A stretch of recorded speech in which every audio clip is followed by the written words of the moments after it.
Mirë se erdhët në këtë episod të fundit të sezonit të dytë të podcastit ton Intimitet. Unë vazhdoj të jem Marseli. Dhe unë Denila. Dhe sot do të flasim për një rregull që tingëllon pak si kodi PIN i martesës. 7-7-7.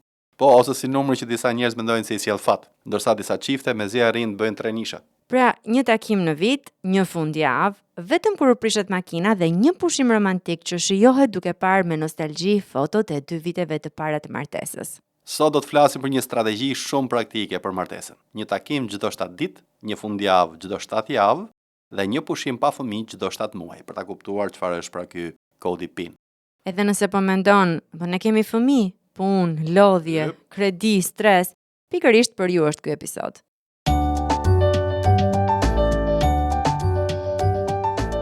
Pse martesa nuk bëhet vetëm me dashuri? Një nga gënjeshtrat më të mëdha romantike është ideja nëse duhemi vërtet, lidhja do ecë vetë, do vi natyrshëm. Jo, duhet investim i vazhdueshëm. Shkrimtari spanjoll Carlos Ruiz Zafón thotë se vetëm puçrat dalin natyrshëm. Edhe telefoni yt i ri duhet karikuar çdo ditë. Imagjino më martesa. Edhe sa ndryshe do të ishte për shumë çifte nëse do të kujdeseshin për partnerin saç kujdesen për celularin. Shumë çifte nuk ndahen sepse nuk duhen më. Ndarja fillon sepse humbin lidhjen emocionale. Ata bëhen menaxher të shtëpisë, shofer të fëmijëve, partner financiar, por jo më miq të ngushtë, jo më të dashur. Ka një studim nga Instituti Gottman që tregon se çiftet e shëndetshme nuk janë ato që nuk kanë konflikte, por ato që ndërtojnë vazhdimisht momente lidhjeje. Pra martesa nuk vdes zakonisht nga një shpërthim i çastit.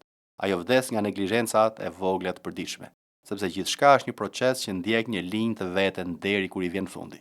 Është pak a shumë si një bim. Askush nuk thot, u zgjova sot edhe bima ime u tha papritur. Jo, ajo u tha sepse e ke lënë pa ujtur për javë të tëra. Ujite fikun, Gjino.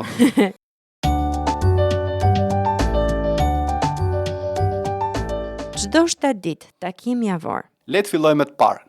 Një takim çdo 7 ditë.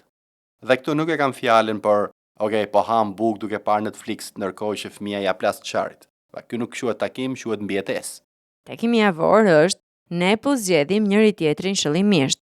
Nuk ka nevojë të jetë luks, mund të jetë një ecje, një kafe, një darkë në shtëpi pasi flen fëmijët. Madje edhe byrek duke bërë shëtitje. Tani byrek. Shiko, nuk e ke idenë se sa çifte turistësh të lumtur gjenë për byrektorët e Tiranës. Vetëm ti mund ta shohësh romantikën te byreku, por ajo për cilën po flasim ka të bëjë me faktin se romanca nuk ushqehet nga shpenzimi, por nga vëmendja. Dhe sinqerisht, njerëzit shpenzojnë më shumë kohë duke kërkuar restorant për fundjavën sesa duke u kujdesur për partnerin. Madje këtu ka dhe një aspekt neurologjik. Kur çiftet kalojnë kohë cilësore bashk, rritet oksitocina, ulet kortizoli, krijohet siguri emocionale. Pra, me pak fjalë edhe shkenca po ju thot dilni bashk. Një romantizëm shkencor ky, merr veshti. Edhe mos ju shkojë mendja se do të dëgjoni ndonjë podcast tjetër perla të tilla. Prandaj, veshët 4 sa herë fillon intimitet. Duke ndjekur të njëjtën linjë me shkencën. Por, duke e thënë shumë më bukur, Bibla thot: gëzohu me gruan e rinisë sate. Do t'i rikthehemi kësaj pak më poshtë, por vini re nuk thot vetëm jeto, por gëzohu.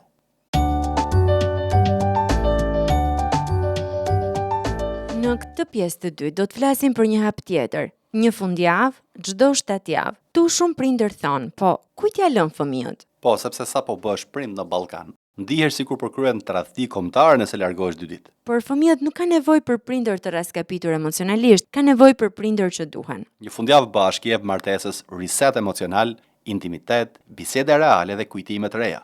Sepse shumë çifte jetojnë vetëm në modalitetin operacional. Kush bën pazarin? Kush e çon çonin në shkollë? Kush paguan dritat? Dhe gjëja më romantike që partnerët i thonë njëri tjetrit, a e di se cila është? Zemër, marketi i lagjes pas ka bërë oferta. Asnjë mister, asnjë aventurë. Shumë studime tregojnë se eksperiencat e përbashkëta krijojnë më shumë lidhje sesa objektet materiale. Pra, një natë në një qytet të vogël, një hotel i thjesht apo një ecje në natyrë mund të bëjnë më shumë për martesën sesa blerja e një televizori të ri që kushton sa qimet e kokës.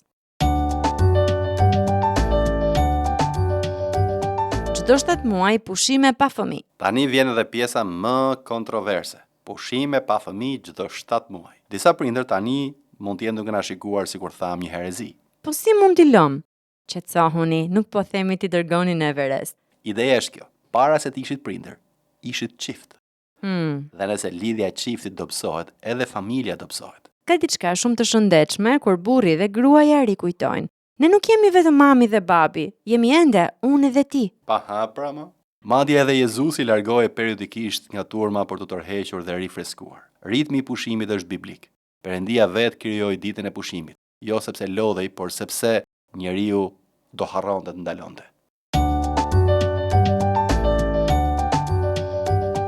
Martesa sipas Biblës nuk është vetëm një kontratë praktike apo një bashkëtesë funksionale.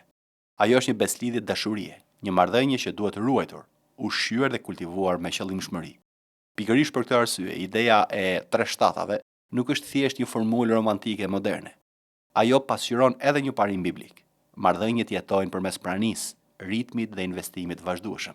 Që në filles tek zëna filla, Perëndia thotë, nuk është mirë që njeriu të jetë vetëm. Martesa nuk u krijua vetëm për mbijetesë, por për bashkësi, gëzim dhe ndihmë reciproke. Dhe kjo bashkësi nuk bëhet gjallë automatikisht.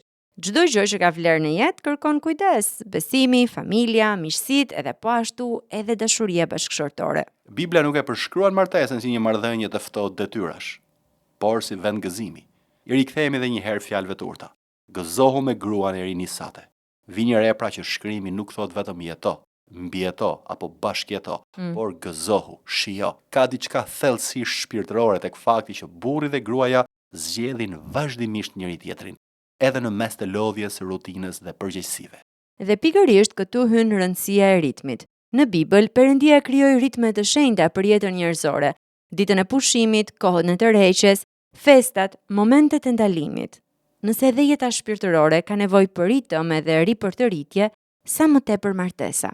Prandaj, një takim çdo javë, një fundjavë çdo disa javë dhe kohë periodike vetëm si çift nuk janë lukse e aq më pak egoizëm. Janë mënyra praktike për të thënë ne ende kemi rëndësi për njëri tjetrin. Sepse siç e themi vazhdimisht, problemi më i madh i shumë marrëdhënieve nuk është mungesa e dashurisë, por mungesa e pranisë. Apostulli Paul, tek 1 Korintasve 13, thotë se dashuria nuk është vetëm ndjenjë, ajo është veprim. Duron, kujdeset, kërkon të mirën e tjetrit, nuk dorëzohet. Dashuria biblike nuk mbahet gjallë vetëm me emocione spontane, por me zgjedhje të vazhdueshme. Në fund, ndoshta martesa nuk ka gjithmonë nevojë për revolucione të mëdha. Ndoshta ka nevojë për besnikëri në gjërat e vogla, për kohë të dhënë me zemër, për një bisedë pa telefona, për një shëtitje, për qeshur bashkë, për të kujtuar pse u zgjodhët në fillim, sepse lidhjet e forta nuk ndërtohen rastësisht, ato ndërtohen përmes dashurisë që ushqehet vazhdimisht.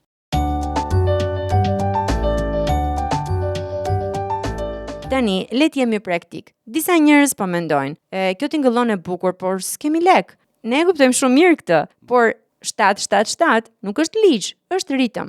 Mos e krahasoni martesën tuaj me çiftet në Instagram që pinë kafe në Santorini çdo 2 javë. E para, sepse shumica dormues është thjesht fasadë dhe e dyta, siç e thamë më lart, e siç e kemi thënë në shumë raste në intimitet, nuk ke pse shkoni larg për gjetur romancën e vërtetë. Ndonjëherë romanca është një shëtitje nga liçeni, një akullore, një bisedë në balkon ose thjesht telefoni figur për 1 orë. Sepse intimiteti nuk ndërtohet vetëm me luks, ndërtohet me praninë e tjetrit, që sot është luksi më i madh.